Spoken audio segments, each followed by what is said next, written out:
Tonga soa tompoko lahy sy tompoko vavy ato anatin'ny fandaharana fanabeazana sy fampianarana. Fandaharana izay resahana mahakasika ny tontolon'ny fanabeazana mazava ho azy. Ahoana tokoa moa raha apetraka ho ivon'ny fomba fampianarana ny zaza sy ny ankizy mpianatra.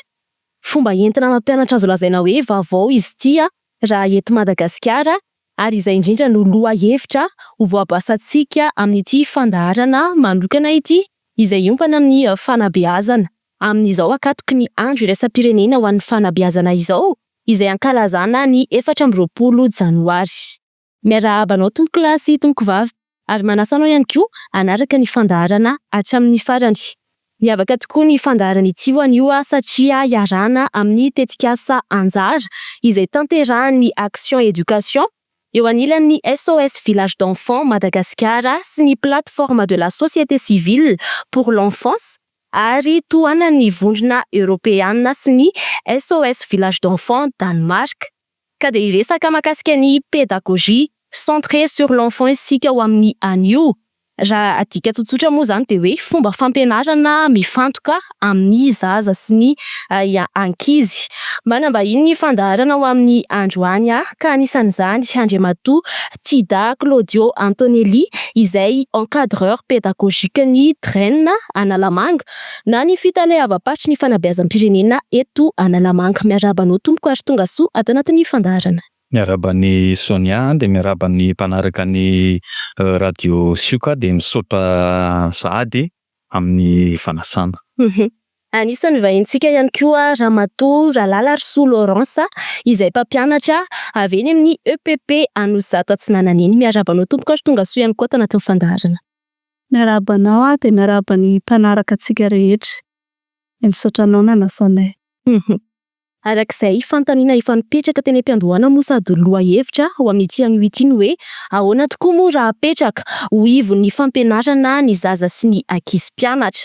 Izay no resahantsika ato anatin'izao fandaharana izao. Anisan'ny fantaniana voaloha ihany tefa avy hatrany avy amin'ny DREN moa zany ianao Randriamantoa Claudio Antonelli no eto anilaketo amin'ny anio. Ahoana marina moa zany mahakasika an'izay hoe fomba fampianarana mifantoka amin'ny zaza izany raha ohatra ka hoe hazavaina ny mpiaino. Ie, dia izay fantaniana izay manitikitika tokoa satria ny fomba fipetrany dia hoe afantoka amin'ny zaza ny fampianarana. Nefa ny dikan'ny fampianarana dia hoe ho an'ny zaza. Dia taka ny fanontaniana raha ataoko hoe tsy tokony hipetraka tsy tokony hipetraka saingy ho an'ny amin'ny ankapobeny, ho an'izay efa zatra milomano sy miantsehatra ao anatin'ny pédagogie dia mahafantatra tsara fa misy singa anankitelo izay mandrafitra an'io sehatra pédagogique io dia eo ny mpampianatra, ao ny taranja ampianarina, dia eo ihany koa ny mpianatra mazava ho azy. Dia ny fantohana androany moa zany dia hoe manahoana, inona no andinidininy amin'ny hoe mifantoka amin'ny zaza ilay fampianarana. Raha hazavaina tsotsotra amin'ny ankapobeny izy dia hoe natao an'ny zaza ny fampianarana. Zany hoe na ilay taranja na ilay mpampianatra dia volavolaina ilay fampianarana, volavolaina ilay mpampianatra, ary namboarina ho an'ilay mpianatra ihany koa ilay taranja. Ka anjaran'ny mpampianatra sisy no mikarakara an'io hifanaraka amin'ny zaza. Dia ny fanontanianao moa zany hoe inona no mampiavaka azy? Manao ahoana marina moa izay mikasika an'izay fomba fampianarana izay? Dia izay indrindra. Io zany fampianarana tsy hoe vaovao loatra fa efa misy manao ihany ary misy manao mihitsy. Saingy tsy mahafantatra ilay mpiantsehatra hoe io karazana fampianarana io no ataony. Mety ataony amin'ny ampahany, mety ataony tsindraindray, mety tena ataony mihitsy fa tsy fantany hoe ilay pédagogie centrée sur l'enfant ane io ataony io.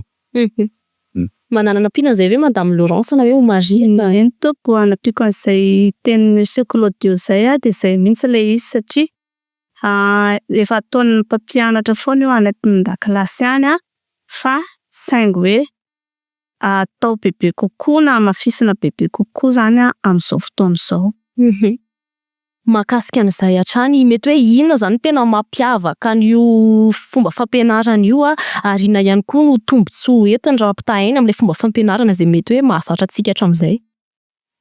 Eny ary arak'ilay teniko teny amboloany moa zany ny lojikan'ny pédagogie de ny fifandraisan'ireo toko telo ireo dia ny mahazatra antsika zany hoe ny zava-misy iainana foana hatramin'izay zany dia ny taranja no mendanja zany hoe io no ampianarina, io no tombanana dia alaim-panahy ary tsy maintsy mizatra mihitsy ilay mpampianatra.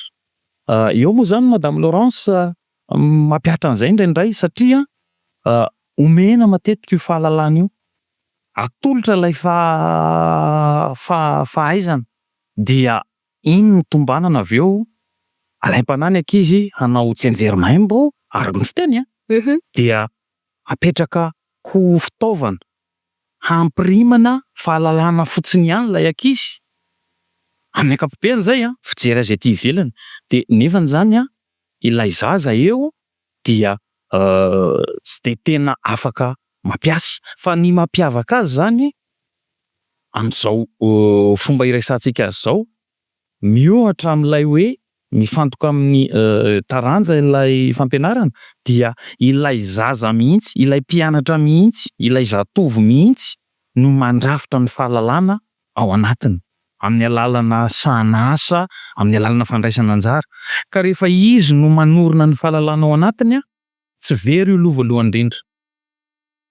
Faharoa manarak'izay hainy ny mampiasa azy ary rehefa ela rany ela ka voafehany tsara io miova ny toetra mampietsiny ary vitany mihitsy ny mamoron-javatra sy ny tsikera ary manatsara an'izay fahalalana izay.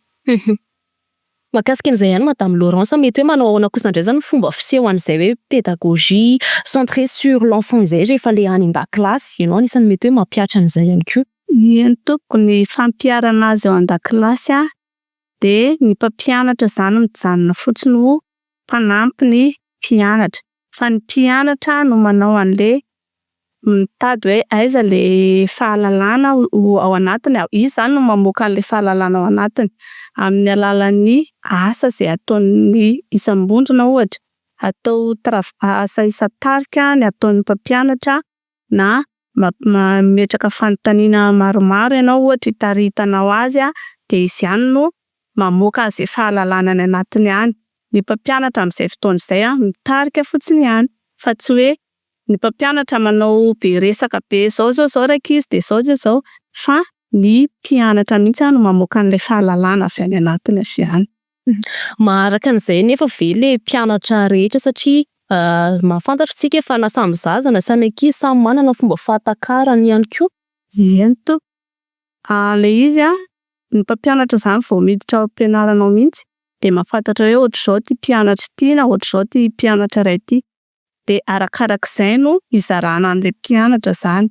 Ataonao raha asa isan-tarika zao le ataonao de ataonao miaraka ao ny ankizy be resaka ohatra, ny lahy sy ny vavy ampifangaronao ao, ny tsy de miteny koa ataonao ao amin'izay mitarika azy ifampiresaka izay aneo hevitra ihany koa fa tsy hoe raha vao miresaka amin'ny mpampianatra foana mantsy le mpianatra de ohatrany hoe matahotra izy, mety hoe tsy sahy aneo hevitra izy fa raha samy zareo ny resaka eo de samy maneho hevitra izy hoe zao no hevitra aty amiko zao no aty an-tsaiko. Ya, ianao teo Monsieur Claudion laza hoe ty fomba fanao ty tsy de tena hoe fomba vaovao be fa maro ihany ny firenena manao azy raha ho an'ny Madagasikara manokana fomba fahitanareo azy ve tena azo ampiharina eto amintsika izay hoe pédagogie centrée sur l'enfant izay satria raha iresaka fotsiny zao tsika mahakasika ny fabetsahan'ny mpianatra anatina lakilasy anankiray mahakasikasika an'izay. Ny nanazavan'ny Madame Laurence azy teo tena lay fiainana ao an-dakilasy mihitsy hoe misy karazany ny ankizy. Misy maharaka ny isany araka ny fanontanianao teo anisan'ny singa mety hanelingelina nefany mety ho tombotsoa ihany koa. Mety koa nazavana azy Ny fandaharam-pianarana aloha no mibaiko ny hetsika rehetra sy ny sahan'asa atao ao an-dakilasy. Dia anjaran'ilay mpampianatra no manomana an'iny ho zary asa sy sahan'asa ho ataon'ny mpianatra tsirairay na isa-tarika ozy teo ao an-dakilasy. Zany rehetra zany nefany tsy hoe tonga ho azy fa tena ampifandraisana ary ampifanentanina indrindra amin'ny lalan-tsaina sy ny fivoaran'ny zaza na ny vatany na ny sainy. Dikan'izay tsy atao hoe maningana akory na hafa indrindra amin'ny olombelona eto ambonin'ny tany ny zaza gasy fa tena mitovy amin'ny zaza rehetra ary io fandaharam-pianarana io dia voavolavola ho amin'izay. Dia ny fanontanianao zany dia hoe azo ampiharina ve? Efa misy mampianatra io teny am-boalohany mampiatra ary tokony ho ampiharina manerana ny Madagasikara mihitsy manerana Madagasikara tiako lazaina dia na ny kilasy rehetra na ny ambaratonga-pampianarana rehetra dia io atao hoe fampianarana mifantoka amin'ny mpianatra na amin'ny zaza na zatovo izy no ampiharina azy satria ny tsanganana mpianatra takina am'izao dia mpianatra afaka manita-tsaina, afaka mikaroka, afaka manadiady fa tsy ilay mpianatra hoe teny am-boalohany hoe omena fotsiny de tolorana fotsiny de rehefa aveo izy adinina lesona na ampanaovana devoir lava be. Tsy de any amin'izay lafiny zay loatra zany no ifantohan'izy ity ataontsika hoe fomba fampianarana ity fa ilay hoe asongadina mihitsy ny mpianatra azy misy fikarohana ataony eo misy sahan'asa ahafahany mampiasa ny sainy dia efa nitany sain'ny mpampianatra teo moa mety ho karazana pomba fampitana ihany koa ao an-dakilasy fandaminana io. Dia amaranako an'le fomba hamalinanao zany hoe azo ampiharina eto Madagasikara ve? Efa nisy ihany lalàna tsy fantatro moa ny fomba hanomezana azy amin'izao fa mifantoka kokoa amin'izay ilay atao hoe fanompanana ny fomba fampianarana amin'izao fotoana izao satria izay mihitsy no takian'izao tontolo izao. Ilay hoe olombelona mahaleo-tena ao anatina fianarana sy fanovozam-pahalalana. Raha ny fahitanao azy manokana zany mety hoe any amin'ny kilasy fahafiry sy fahafiry ny tena efa nampiatra n'ity fomba fampianarana ity eto amintsika. Ny kilasy rehetra na eny amin'ny ambaratonga ambony aza io moa no tena zay moa no hoe ambaratonga ambony izy efa hoe fikarohana ny tena betsaka eny fa aty amin'ny ambaratonga fototra sy ny ambaratonga faharoa zany efa tokony atao izy io. De izay ilay hoe fanamboarana ataoko hoe fanamboarana fa ny fanavaozana hafa zany hoe amboarina mihitsy ilay fomba fampianarana tsy de ilana hoe fanovana programa loatra fa ilay fomba hampitana hoentin'ny mpianatra hanorina ny fahalalany no amboarina de mbola mety mbola ho azavaintsika kelikely eo izy ny entina anatanterahana an'izay fa amin'ny ankapobeny tena izay mihitsy ilay atao hoe fampianarana mifantoka amin'ny zaza miainga amina sahan'asa mifantoka amina fikarohana sy fanadiadiana ary fampiasan-tsainy zay vao mivoaka ny ataontsika hoe raikim-poy na ilay tena fahalalana amin'ny fanentana amin'ny akademika. Misy anam-pian'izay eny tompo tena mety amin'ny zaza malagasy mihitsy le izy na ho an'ny aty amin'ny ambaratonga fototra na indrindra ho an'ny efa eny amin'ny anjery manontolo satria raha ohatra ka ampianarina teny mbola aty amin'ny kely aty ny ankizy hikaroka de mino fa tsy ho sahirana intsony izy rehefa tonga eny amin'ny kilasy ambony hanao an'izay fikarohana izay satria efa mahazatra azy le izy ary efa ao anatiny le izy. Zay zany no volenao amin'ilay ankizy fikarohana izay. No fikarohana de mbola izao kely izao amin'izay afaka mikaroka fa tsy tolorana foana ohatrin'ny taloha. Ho anao manokana zao efa nampiatra an'le izy mety hoe nanao ahoana ny fomba nafahana nampifanaraka zany ny fomba fampianarana io tamin'ny zava-misy eto amintsika satria raha ny lafiny fampianarana eto Madagasikara ihany koa no asiantsika teny misy zavatra be da be mbola angatahan'izy ny olona hoe tokony hovainany tahaka an'izao sy n'izao manaona mahakasika an'izay. Ny fampianarana ao am-pianarana tsy hoe misy zavatra ovaina leda be fa ianao fotsiny mila mandahatena angano tena ilazako azy ny mpampianatra zany. Ny mpampianatra aloha zany mila fiofanana fanomanana zay izy mahavita hoe mijery le ankizy amin'izay fotoana izay, mahavita hoe raha izao ny zavatra hoteneniko amin'ny ankizy zao ny fanontaniana ho apetrako zao ny taritako azy mila fitaritana koa zany le ankizy, taritana tsikelikely izy handroso any amin'le zavatra tiana ho lazaina. Raha ho an'ny kilasy be dabe zany ny ankizy ao am-pianarana de afaka ataonao ohatra hoe reto ankizy hafa reto zao ny fanontaniana apetrako aminy, reto indray zao no apetrako aminy, de zay zavatra zay no ampifanampiana rehefa aveo hamoaka an'le zavatra tianao tenenina. Ianao zany efa mahafantatra de mialoha hoe zao le zavatra ho atao de zareo fotsiny taritinao akeo amin'iny zavatra iny, eo amin'ny fahalalana tianao hatongavana iny zany. Monsieur Claudio, raha ohatra zany ka hoe ampiarina tena hoe anao an'izay pédagogie centré sur l'enfant zay daholo ny toeram-pianarana rehetra eto amintsika, tsy mila fampitaovana manokana ve izy io zany raha hoe any amin'izay lafiny zay no sitsika resaka? Ie, raha miresaka fampitaovana mantsy dia heverina foana hoe lafo vidy, tsy misy eto toerana, nefa io fandaharam-pianarana io dia azo amboarina mihitsy hifanaraka amin'ny fiainana andavanandron'ilay mpianatra. Zany hoe n'inona zany lohahevitra ao anatina taranja anankiray dia hain'ny mpampianatra foana ny mampifandray an'iny ary tokony hifandray amin'ny andavanandron'ny ankizy.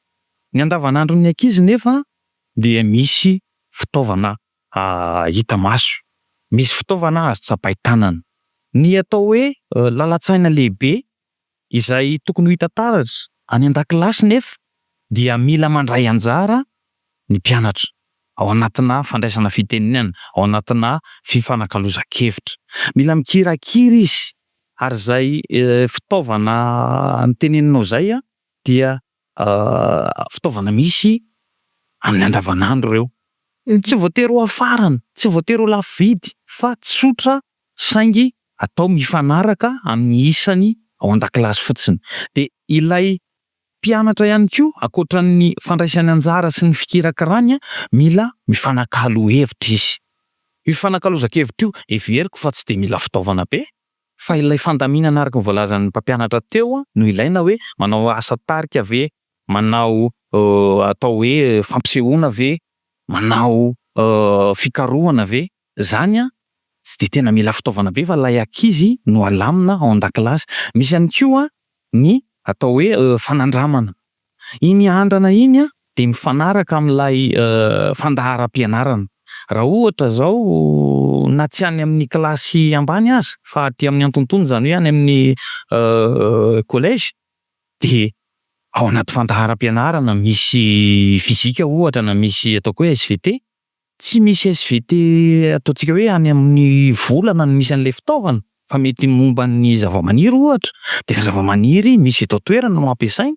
Zany hoe tsy voatery ho vidiana lafo fa raha hividy lafo de fitaovana azo tehirizina, fitaovana azo alamina ao anaty sekoly. Dia somary iverenako kely ilay resaka hoe mifanaraka amin'ny kilasy izay be mpianatra ao anatiny ve? Tena io mihitsy aza no azahoana ataoko hoe tombony satria isakan'izay sahan'asa atao de azo ovaovaina foana ny mpianatra mandray anjara. Dikan'izay zany ao anatina indray andro misy ankizy afaka mandray anjara amina taranja iray, de amin'ny taranja manaraka indray izy mety tsy mandray anjara de ohatr'izay ny ampitso sy ny afaka ampitso sy amin'ny herinandro hafa. Izay zany no atao hoe fampifanarahana ny fomba fampianarana amin'ny zava-misy eto an-toerana. De amaranako an'le valiteninao hoe azo atao ve ny mampiasa fitaovana, tsy sarotra ve ny mampiasa fitaovana? De hoy aho hoe ankoatran'ny traikefananan'ny mpampianatra tena azo atao mihitsy ary tsy sarotra ny mikaroka azy. Tena mora ary misy fampanofanana mahakasika ny famoronana an'ireny fitaovana pédagogique sy didactique ireny. Eo amin'izay resaka fitaovana izay mety hoe tsisy fiantraikany hoe any amin'ny ray aman-dreny hoe raha tena hanao andrana isika zao ohatra zao hoe miresaka chimie amin'ny ankizy any amin'ny collège de raha nita angamba tany am-pianarana de atao sary le ohatra hoe manao zavatra ireny de atao sary le izy fa tsy tena manao andrana tena izy akory. Mety hoe tsy hisy fiantraikany amin'ny ray aman-dreny ve zay hoe ray aman-dreny mpianatra indray no ansena mandoa vola ohatra ahafahana mividy an'le fitaovana fa mety hoe ho voasahana ny fanjakana ve zay zavatra izay raha toa ka hoe hiroso amin'izay isika. Somary hiditra fandaminana kely tsika amin'izay fa tsy de tena teknika loatra fa tsy maninona satria mifandroy foana moa ireo zavatra rehetra ireo. Amin'izao misy ataoko hoe fitsipika tsy de tena lalàna loatra izy. Mifehy ny fiaraha-miasan'ny sekoly sy ny ray aman-dreny. De io fefy io mamola vola teti-bola hoentina ampitaovana ny sekoly. Misy ny sekoly izay avy amin'ny fanjakana fa misy ihany koa ny teti-bola izay avy amin'io fefy io dia ny équipe pédagogique ao anatin'ilay sekoly.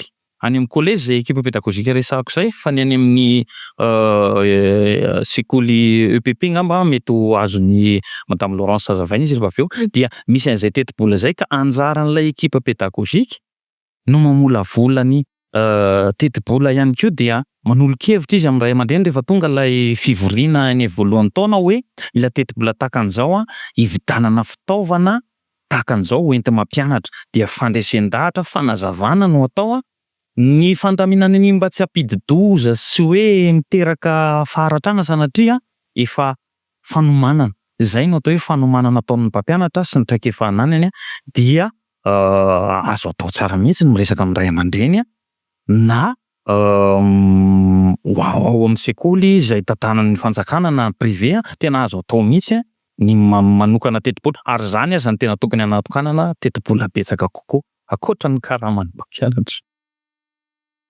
Eny toko momba le fitaovana tsy voatery hoe hividy lafo be na hoe amorona zavatra tsy misy fa izay misy eo an-toerana ihany no ampiasaina.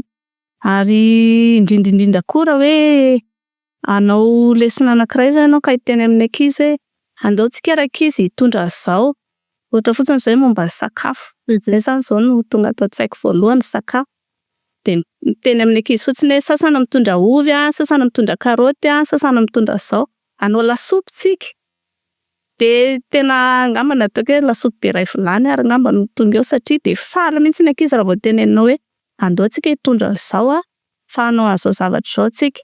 Raha ohatra hoe hanao zavatra hafa indray ohatra hoe resaka tantely na ohatr'izay zavatra mora hita zany le izy tsy hoe mila zavatra sarotra be fa raha sendra tena hoe mila fandaniam-bola de ohatrin'ny ao aminay zao afaka miresaka amin'ny filoha fefy de afaka maka volany amin'ny zareo anaovana an'izay zavatra izay ka misy teti-bola izay ao. Eny ho anao manokana Madame Laurence mety hoe hafiriana teo zany zao ianao no nampiatra an'izay hoe pédagogie centrée sur l'enfant izay. Ie. Le izy aloha efa nampiarina ihany taloha fa tsy fantatra hoe zay le zavatra ataoko fa noho le fiofanana natao zany zay vao nafantatra hoe ve kay zay le zavatra nataoko hatramin'izay kay fa efa nampiarina ihany io hatramin'izay fa zao zany vao nampiarina bebe kokoa. De inona ny zavatra hitanao hoe niova tamin'ireo mpianatra ireo tao anatin'izay? Nisy niova be da be mihitsy ohatra zao hoe ny fahazotoan'ny mpianatra hianatra tena mazoto mihitsy zareo no mandeha mianatra de vitsivitsy koa le zareo ihany zany de efa mifampiresaka hoe anao an'izao hony tsika raha-pitso izy madama de manao an'izao hony de zareo ihany zany de efa mifanentana hoe andao tsika hianatra fa tsy misy an'le hoe tsy tonga mianatra ela be tsy de manao an'izay intsony zany zao ny ankizy amin'izao. Lasa mazoto zany mazoto mihitsy izy hoe hianatra an'izao hony tsika mitondra an'izao tsika de mazoto zareo hianatra. Amin'ny hoe ianao izay nahazo fiofanana mahakasika azy io inona no mety hoe fiovanana ezaka vaovao tokony entin'ny mpampianatra ihany koa ho an'ny hafa zany raha hoe tena te hampiatra n'ity fomba fanao ity? Miezaka aloha mila miezaka fandavan-tena be da be ho an'ny mpampianatra ary ny asa fampianarana tsy hoe indray andro fa hatsaraina foana isan'andro isan'andro zany ny zavatra atao hoe raha nanao an'izao androany ahoana indray ny fomba hanatsarako an'izay zavatra nampitaiko izay rapitso ahoana indray ny fomba hitondrako an'ny mpianatra amin'ny manaraka de atao foana zany izay hanatsarana an'le zavatra misy eo an-toerana. Andriamatoa Claudio mety manao ahoana kosa indray ary ny resaka fanofanana ny reto mpampianatra reto mahakasika an'izay amin'ny hoe tompona andraikitra nareo ihany koa moa zany eo amin'izay hoe lafo fanabeazana izay. Ny sampantaraha misy anay eo amin'ny draine Nalamanga moa dia amsahana indrindra ny fanaovana tantsorika ho an'ireo mpampianatra am-perinasa. Zany hoe misy karazana izy ireo, misy ny efa nahazo an'ilay fiofanana mialohan'ny iasana, misy ireo eo am-perinasa vao iasana omena tantsorika, de misy koa ireo efa ataontsika hoe hoentim-pahazarana foana miasa de somary atao hoe ampifanarahana amin'ny zava-misy kely. Ireny rehetrarehetra ireny no avondrona. Zany hoe ampifanarahana amin'ny takin'ny tontolo amin'izao fotoana izao ilay fanofanana nefa tsy miala amin'ny fototra iorenan'ny fanabeazana. Zany hoe ny votoatim-panofanana omena zany dia ilay asa ifantohan'ny mpampianatra, asa karazany 4 izy amin'ny ankapobeny. Voalohany ilay fanomanana. Fanomanana io tsy miala amin'ny fandaharam-pianarana fa mamolaka an'iny araka ny tentsika teny am-boalohany hoe mamolaka an'iny fandaharam-pianarana iny ho sahan'asa mifanentana amin'ny filan'ny zaza hampazoto azy ary ahafahany manorina fahalalana. De faharoa manaraka izay ilay tena nazavain'ny mpampianatra teo hoe ilay fampiarana azy na fanomezana aina an'io ao an-dakilasy. Mety 30 minitra isan-taranjo io fa ny fanomanany an'iny mety in-tenin'izay dia eo izy no omena fanofanana hoe inona ny fitaovana mifanentana amin'io, takiny ahoana ny fomba hanamboarana an'ilay fitaovana, inona ny fahalalana fototra takinao, ahoana ny hitantanana ny fotoana, hitantanana ny ankizy ary indrindrindrindra ny fomba hanombanana azy satria io tombana io na tsy ho azavaintsika amin'ny atsipiriany eto aza dia io no mitondra ny fampianarana rehetra. Inona ilay tombanana? Mety misy tombana mialoha mandritra sy aorianan'ny fampianarana fa io tombana io zany no ahatsapana hoe maharay na nahorona fahalalana ilay mpianatra. Zany hoe amin'ny ankapobeny dia ao anatin'io fanombanana io ilay sokajy, voasokajy sy voakilasy mihitsy zany ny fahalalana takina amin'ny ankizy. Misy izy fahalalana fotsiny aloha de eo izy ilay mitanisa. Anisan'ny fanofanana nomena ary somary nitsindriana mafimafy tamin'ireto mpampianatra ireto zay hoe rehefa manombana dia manaraka an'izay lenta sy sokajim-pahalalana izay. Rehefa avy mahalala ilay ankizy misy fahalalana ao anatiny tokony ho azony iny. Azony zany ilay fahalalana noratoviny sy nahoriny fa rehefa azony iny afaka mampiatra andray izy aloha, ampiariny iny. Ary rehefa mampiatra an'iny izy tsy ao anatin'ilay hoe tsy enjery maimbo ozy fa azony atao amin'izay ny mametraka ny hoe atraizany mety, atraizany tsy mety, atraizany azo atao, atraizany tsy azo atao. Ary ny alohan'ny farany ao anatin'izay tombanana izay anisan'ny takiana sy fanofanana omena mpampianatra hoe atao mihitsy izay ahafahan'ny ankizy mandravona ny fahalalana ananany. Izy no avela ametraka hoe zao zany ny fahalalana tokony ho tazomiko ato. Fa ny rakitra an-tsoratra dia ilay mifanaraka amin'ny voalaza ao anatin'ny votoatim-pampianarana. Ary ny farany moa zany izay ataontsika hoe tena izay no tanjon'ny fanabeazana dia ahafahan'ny mpianatra manova ny toetra mampihetsiny ivelan'ny sekoly. iny no tena tanjo amin'ilay fanabeazana ary zay no tombontsoa lehibe amin'ity hoe mifantoka amin'ny atao hoe mpianatra ity ny fomba fampianarana. Farany ny fanofanana ihany koa votoam-panofanana nomena ny mpiofana ihany koa de ny fahaizana manintsy sy mamerin-dohany ny ankizy izay mety hoe taratara ny fahazahoany fampianarana.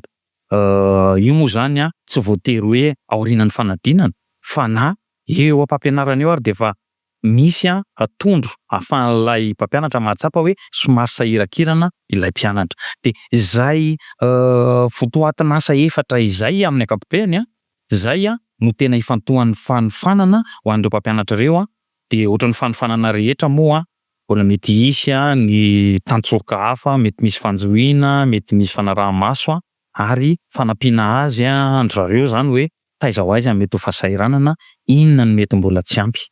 Zay amin'ny ankapobeny raha ny resaka fanofanana iantsoroanay. Eo amin'izay fanofanana izay zany hoe mampiantso ny mpampianatra ve zany ianareo de miaona mihitsy de alefa ny fanofanana sa ihany koa le hoe ampitain-davitra satria efa matetika ireha foana ihany koa manko izay amin'ilay fanofanana mpampianatra amin'izao satria mpampianatra ihany koa sahirana, maro ny zavatra atao eo ihany koa ny fanenjehana ny asa isan-karazany. Araka ny fampalalana nataoko teo moa de ao amin'ny diray Analamanga izahay sampan-draharaha mahakasika ny fanaovana tantsorika ho an'ireo mpampianatra am-perinasa.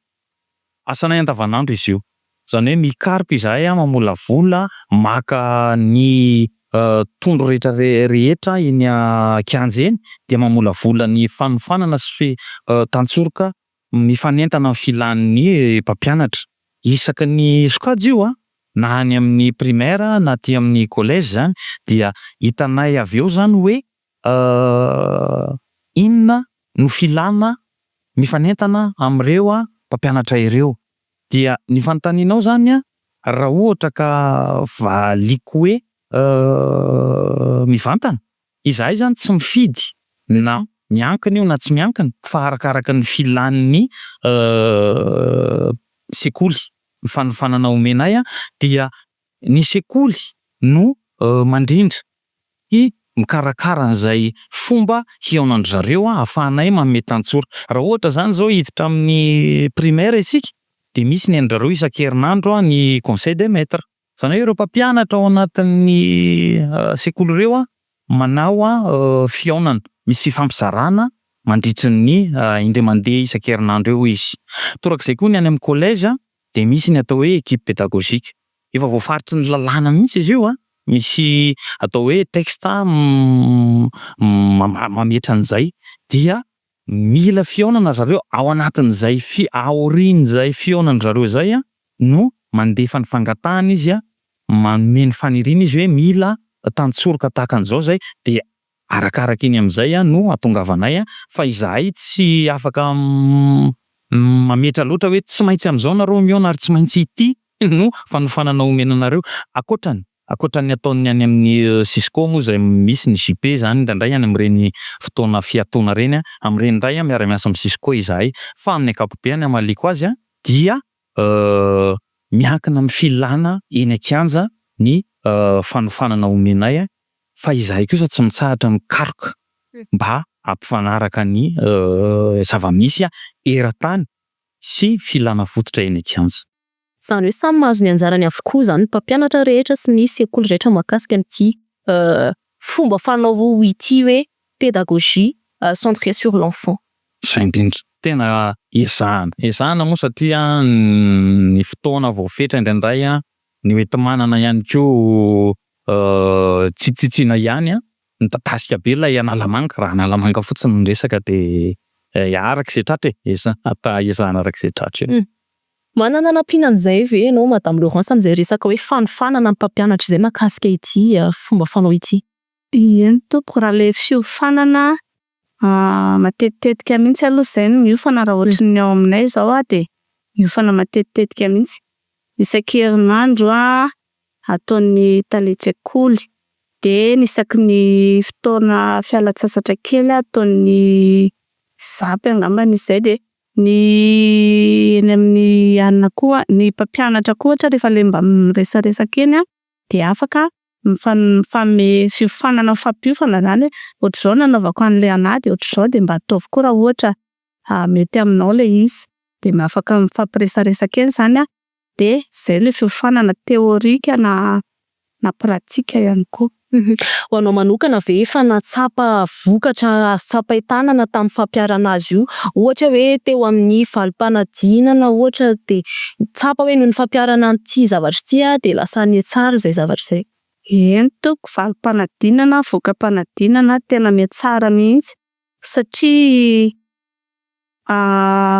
me mahazo fahalalana tsara zany le ankizy me mahatadidy kokoa satria rehefa izy no namorona an'le fahalalana ho anazy de tadidiny foana le zavatra nataony fa tsy ianao no mitabataba eo foana na manao be resaka be aminazy eo fa izy no ataonao mikaroka an'le zavatra de tadidiny foana io zavatra iny ary rehefa tonga ny évaluation de tadidiny tsara hoe zao le zavatra nataoko nanao an'izao de nanao an'izao de mora miverinao anatin'ny sainy zany le izy na ao an-dakilasy io na eny amin'ny toerana rehetrarehetra alehany eny de tadidiny foana le zavatra atao.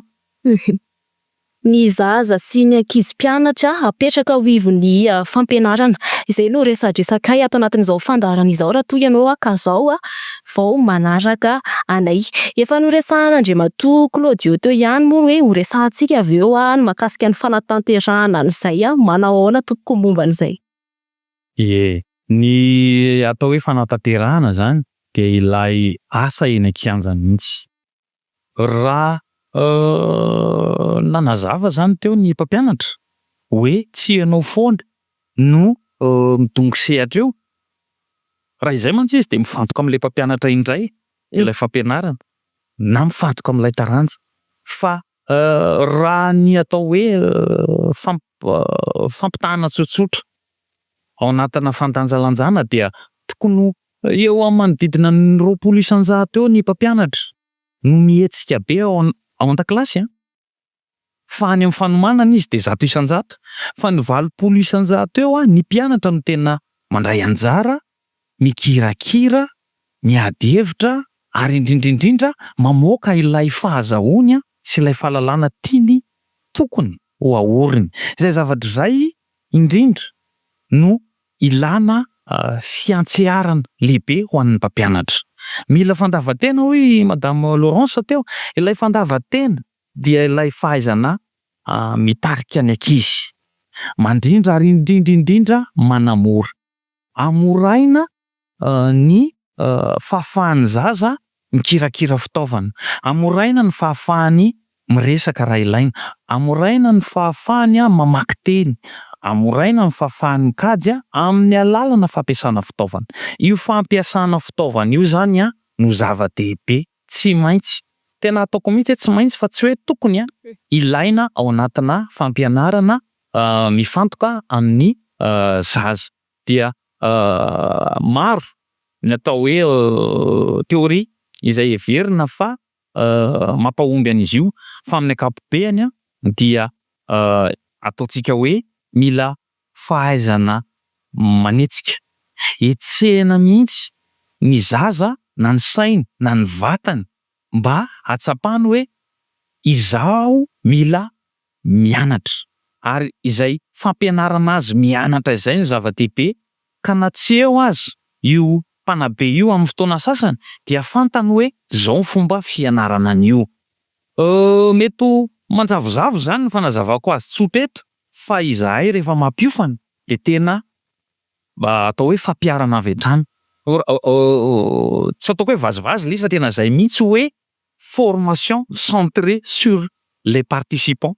Ohatrany hoe enseignement centré sur l'élève ihany le izy fa mialatsiny amin'le fampifangaroana an'le teny fa izay mihitsy iaina an'ilay mpampianatra miofana zany hoe izao ny fomba fitondrana ny mpianatra, tsy ilay teoria be sy ilay mandika be no zava-dehibe fa ilay atao hoe dingana rehetra no lalovana mba hara-pahatonga eo amin'ilay hoe inona ilay ho adika. inona lay ho raketina an-tsoratra ary inona lay ho tombanana. Zay mihitsy lay atao hoe pédagogie centrée sur l'apprenant. Izy mihitsy aloha no mikaroka ary izy mihitsy no mandrafitra ilay fahalalana fa ny anjarantsika zany amin'ny alalana boky, amin'ny alalan'ny mpampianatra dia ny mampifandray an'iny amin'ilay ifanarahan'ny eran-tany, ilay akademika hotsika zany hoe iny ilay tsy azo ovainy. Niny minona taranja azo anaovana an'izay daholo ka ilay hoe fampifanarahana. Indraindray asa be izy io an'ny mpampianatra ary tsy mora ny manao azy. Tena tsy mora satria na iza haizao aza mety hafa ny fiofanana natao fa rehefa tena iny akianja ianao sendra fahasarotana foana ihany dia ilaina zany amin'ny voalohany ny mamantatra ny toetoetran'ny mpianatra na ny zatovo raha ohatra ka any amin'ny collège. Ilaina ny mahafantatra ny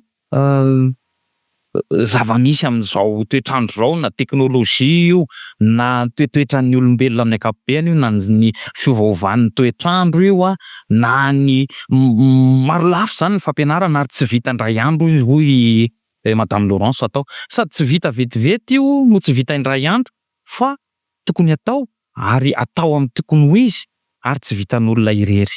Zay no ilaina amin'ilay nanontanianao teo hoe ahoana ny fandraisana anjara ny ray aman-dreny, ahoana ny fandraisana anjara ny mety ho eny ivelany. Satria ilay toetra mampihetsiky ny ankizy mihitsy no tokony hiova arakaraka ny fianarana no atoviny. Ezahana mihitsy zany amin'ity fomba fampianarana ity, ezahana mihitsy ny ampihetsika ny ankizy, ampandray anjara azy, ampiteny azy, tsy hoe ao ampianarana de mipetraka fotsiny fa na ataoko hoe mandeha eraky ny trano ary izy tsy maninona, na hoe miresaka ary izy tsy maninona, fa tsy hoe de natika ny lesona arakizy tsy zay le izy fa ataonao mihitsy. Ho an'ny mpampianatra zany mety hoe sarotra le izy indraindray nefa izy tena manamora ny asan'ny mpampianatra mihitsy koa rehefa zatra an'le izy zany ny mpampianatra de tena hoe manamaivana ny asan'ny mpampianatra satria tsy le mitabataba be mandany kaloria eo ianao mandritry ny ady firy fa ny ankizy no ataonao zay iresahany, zay ifanakalozany hevitra, zay andraisany anjara amin'ny zavatra rehetrarehetra zay atao eo de atao mandray anjara foana izy zany amin'ny zavatra rehetra atao. Fa tsy hoe mpampianatra andeha ataon'ny mpampianatra daholo ny asa rehetrarehetra ao ampianarana ao fa ny mpianatra no tena tompon'ny zavatra rehetrarehetra atao. Araky ny voalazantsika teo moa hoe ny ankizy tsy mitovy daholo samy manana ny fomba fatakarany sy ny fomba fandraisany ny ankizy. Resahana foana amin'izao fotoana izao le hoe fanabeazana mampiaty sy ny fampiatiana. Misy foana eny anivon'ny sekoly eny ireo ankizy ataontsika hoe marefo angamba zany mety hoe manao ahoana kosa indray ny fomba fandraisana ny tanana manokana azy ireny indrindra amin'ny fomba fampiarana n'ity fampianarana ity. Tsy mitovy mihitsy ny ankizy na ataoko hoe ny lahy sy ny vavy fotsiny ary zao de efa tsy mitovy fa zay le tsy fitoviany zay mihitsy nefa ny tena ilaina.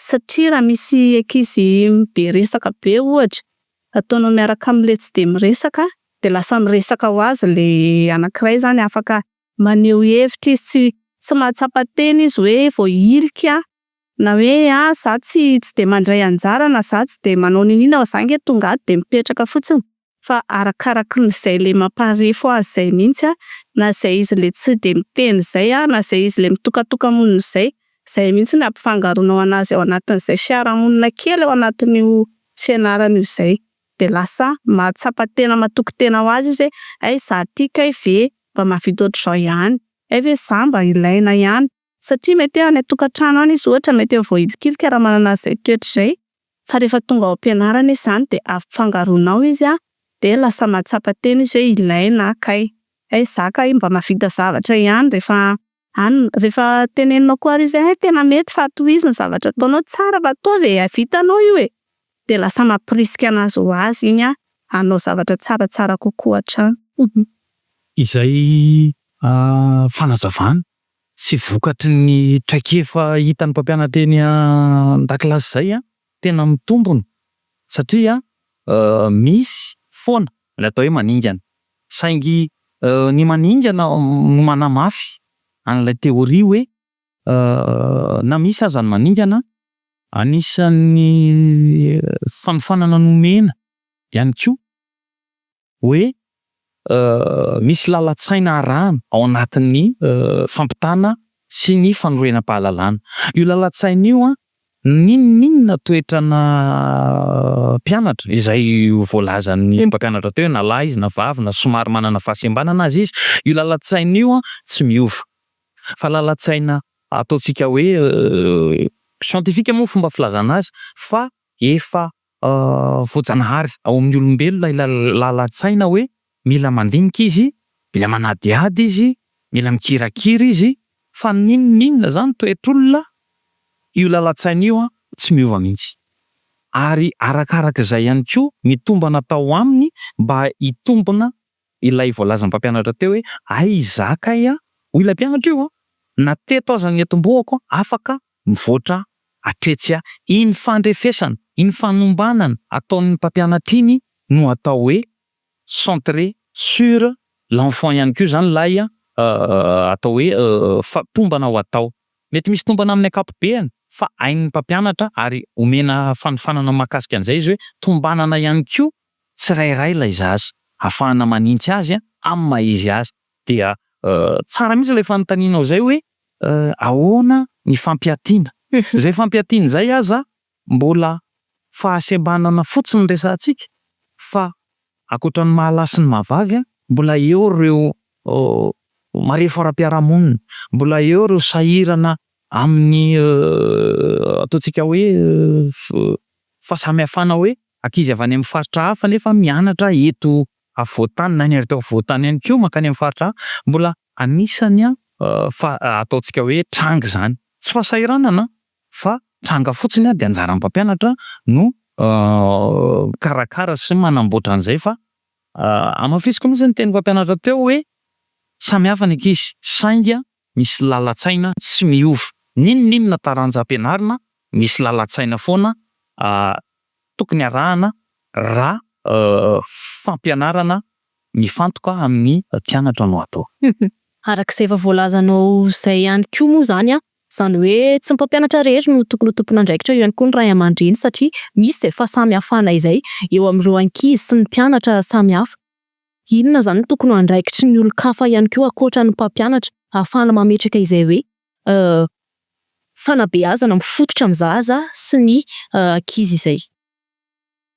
Ny olon-kafa angamba ny olon-kafa ao anatin'ny tontolon'ny fanabeazana angamba no azoko resahana ankoatranareo mpikirakira serasera tahaka an'itony dia azo lazaina mihitsy hoe ny ray aman-dreny. Ny mpampianatra iny efa ataoko hoe asany, efa manana talenta amin'iny izy efa voantso amin'iny izy izy no mahafantatra an'iny. Fa ny antokony olona hafa lazainao zany ohatra ny ray aman-dreny. Ny ray aman-dreny tena mampandray anjara io zanany io teniny any an-trano na amin'ny fanehoan-kevitra io. Rehefa tonga ny mpianarana avy any an-dakilasy ohatra ny ankizy efa hain'ny mpampianatra ny mampirisika an'izany any ray aman-dreny hoe mba antanio re hoe inona no nataonao tany. De raha te hikirakira atao hoe fitaovana ao an-trano izy ka tsy mampidi-doza dia tokony ho avery. Zany zany anisan'ny toetra mampietsika tokony ho raisin'ny ray aman-dreny. Ampandraisina anjara izy ao amin'ny ady hevitra fa tsy sakanana avy an-trano hoe mangina ianao fa tsy anjaranao zany. Avela izy hiteny fa raha ohatra ka any ivelany izy miteny ny ainantsika angamba zany hoe lasa miteniteny foana nge. Rehefa tsy avela hiteny izy ao an-dakilasy na any trano. De takan'izay ihany koa ny tompony andraikitra amin'ny eo anivon'ny fanabeazana moa fantatra satria ny tena zany ny sehatra ao dia ilay fijerena ifotony ny manahirana ny sekoly amin'ny ankapobeny ao ny fitaovana amin'ny mpampianatra ny mandraharaha. Tsy vola fotsiny fa ilay fandrindrana amin'ny ankapobeny mihitsy. De ny farany satria moa atotsika de ho anareo haino aman-jery izay heverina fa ao anatin'ilay heretan'ny ankizy toro mihitsy amin'izao na teknôlôjia takan'inona io na radio na fahitalavitra tena iangaviana re mba ezahana foana afantoka misy atao hoe sotoavina fanabeazana amin'ireny fandaharana isan-karazany misy ny efa manao tena isaorana fa entanina ireo sasany mba ampifantoka bebe kokoa zany ho amina seha-pianabeazana tsy ho an'ny sekoly ihany fa fiarahamonina amin'ny ankapobeny mihitsy. Manarana ampiana ve Madame Laurence mahakasika an'izay fahatalonay zay? Ento ny mpisehatra ny ray aman-dreny. Ny ray aman-dreny zany asiko resaka manokana eto satria raha ohatra moa ka tsy ho alefa ny ray aman-dreny hianatra ary le ankizy de iza no ampianarina eo na vonona be ary zay ka de manentana ny ray aman-dreny andefa ny ankizy hianatra, andefa ny ankizy an-tsekoly de rehefa mba misy zavatra tenenin'ny ankizy koa de tsy tonga de hoe tsy mahazo miteniteny ianao fa zao mangina ianao fa avela mihitsy koa ny ankizy mba hilaza ny heviny araka le nitenenin'ny monsieur Tetsy hoe aleo izy haneho hevitra, aleo izy mba hiteny hoe zao ny zavatra nataonay tany am-pianarana, zao ny tenenin'ny namako avela atao mahay miresaka mihitsy zany le ankizy izay mantsy ny tena mahavoa amin'izao fotoana izao satria ohatrany tsy de afaka miresaka loatra, ohatrany hoe tsy manam-potoana hiresahana ve ny ray aman-dreny sy ny zanaka sa ohatrany any am-pianarana fotsiny ny ankizy de tapotra eo fa tsy tapotra eo amin'ny vavahadin'ny sekoly akory ny fianarana fa tonga any an-trano izy de avela mandray anjara ao an-tokantrano ihany koa mampiatra an'izay zavatra nianarany tany an-tsekoly tany hoe nisy an'izao anie tanty dada sy neny de hozy izy namako hozy izy mpampianatra hoe zao ny atao de mba avela izy aneho an'izay hevitra an'izay de ho an'ny chef rehetra misaotra betsaka aloha amin'ny fiofanana fa tena efa tsy hoe ampy fa mbola manaiky foana ny mpampianatra satria raha misy ny fiofanana tena hoe manatsara hatrany hatrany ny asan'ny mpampianatra ary indrindra ny hoavin'ny zaza malagasy. Misaotra indrindra tompoko.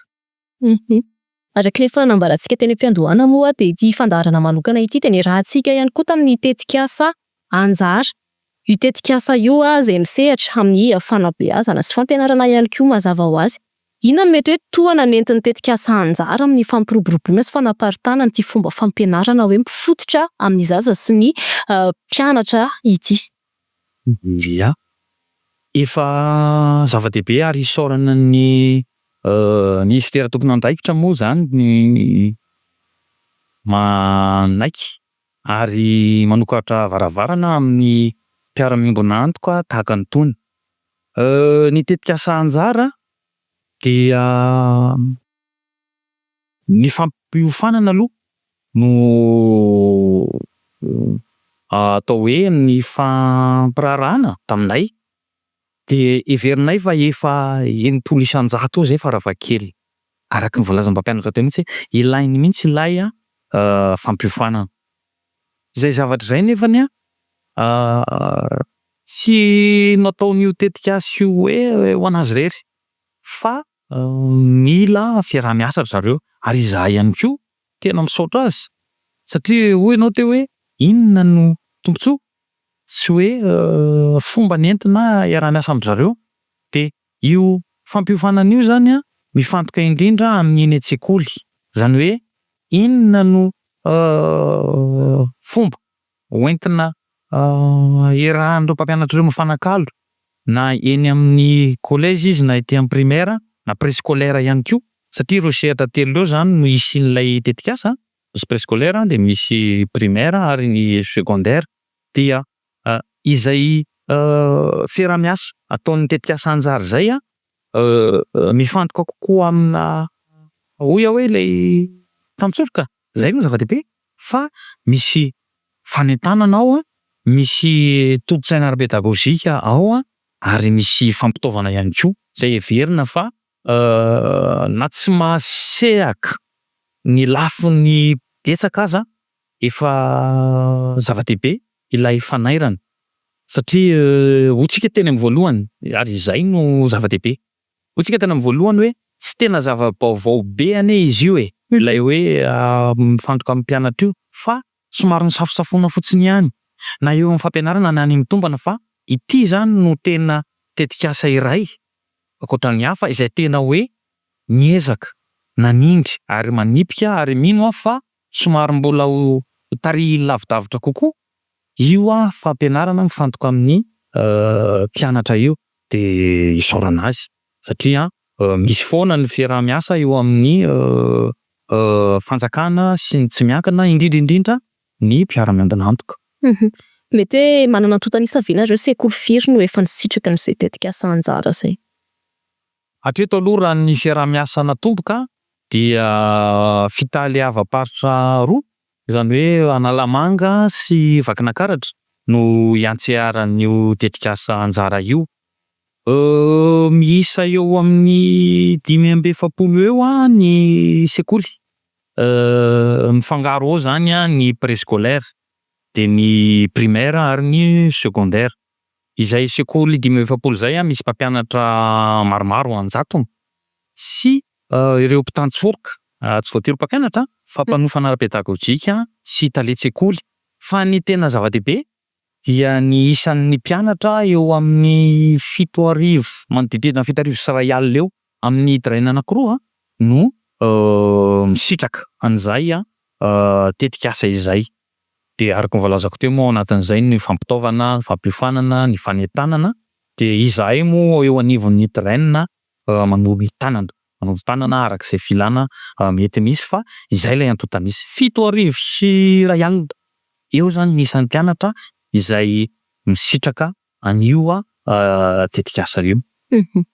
Mamatra farana ny fandaharana isika tompoko lahy sy tompoko vavy eto angamba de fotoana ahafahanareo vahiny maneho ny hafatra sy izay mbola tiana ambara tao anatin'izao fandaharana izao indrindra ho an'ireo mpiaino atsika sy ny mpianatra ihany koa ny ray aman-dren'ny mpianatra atokontsika tao Madame Laurence. Eny tompoko misaotra indrindra misaotra anareo na nasanay de misaotra ny mpiaino rehetra de misaotra indrindra ihany koa ny Monsieur Claudio de hafatra kely ho an'ny mpampianatra namana ilaina ny manabe ny ankizy amin'ny aneho ny heviny amin'ny zavatra amin'ny fotoana izay ao am-pianarana zany tsy hoe ianao ny asa be fa io fampianarana anaovana fiofanana tamin'ny nampiofanan'ny tetikasa anjara io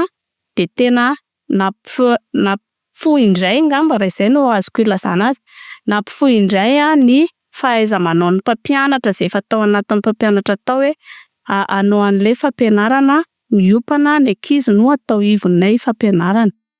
De ho an'ny ray aman-dreny ihany koa aleo ny zanakitsika atao makany am-pianarana foana, makany an-tsekoly, alefa makany an-tsekoly ny ankizy. Rehefa mbola hoe fotoana fampandehanana ankizy any am-pianarana aleo tsy atao anao zavatra hafa ny ankizy fa mampalahelo anay eny amin'ny mbambany tanàna eny moa de zay zany no tena olana satria amin'ny fotoana tokony andehanan'ny ankizy mianatra de tsy alefa mianatra ilay ankizy de manjary lasa manao zavatra hafa de lasa tsy maharaka an'ilay namany ao am-pianarana. Fa rehefa mba midongy ilay ankizy hoe hianatra de alefa mianatra ilay ankizy. De misaotra ny mpampiofana, misaotra ny fanjakana rehetra izay nampanao an'ny tetikasa sy ny fiofanana ho an'ny mpampianatra. Misaotra indrindra tompoko. Miary misaorana moa zany tony fary lavavany moa ny fitenenana tsy ho lany maminy de zava-dehibe ny fafana fanakalo-hevitra tsy tsotra tahaka an'izao zava-dehibe ny fiaraha-miasa sy ny fiaraha-miombonantoka amin'ny mpanohana tahaka ny action éducation.